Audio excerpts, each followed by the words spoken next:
Patigayunon na subong adlaw Mayo 4 ang distribusyon sang 5,000 pesos nga cash assistance halin sa Department of Social Welfare and Development o kundi DSWD sa mga kwalipikado nga tricycle driver sa Banwa sang Janiuay. Ini amo ang pagahiwaton alas 2 karon sa hapon sa Hibolo Gym sa nasambit nga Banwa. Sa interview sa Bomba Radio kay Elizabeth Sevilla, ang head sa Janiuay Municipal Social Welfare and Development Office, iyagin pahayag nga 253 ka mga driver sang tricycle ang paghatagan sa nasambit nga assistance. Ini nga mga driver amo ang wala nakapasa sang ilang requirements sa unang nga batch kag subong ginhatagan sang kahigayunan sang DSWD agod nga makabenepisyo sa igahatag nga subsidiya. Suno kay Sevilla, ginpaidalom sa maid-id nga validation ang mga ginpasa sini nga mga requirements kung sa diin didto man natukiban nga nakabato na ang iban sa unang nga batch. Nagapanumduman ini sa mga magakuha sang cash assistance nga indi gid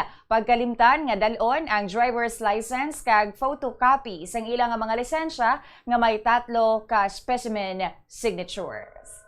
May 253 ka beneficiaryo. Amo niyan din palagas kinaton request, no? Request ni Mayor Paul para nga matawaan ang aton second batch for the release tax assistance.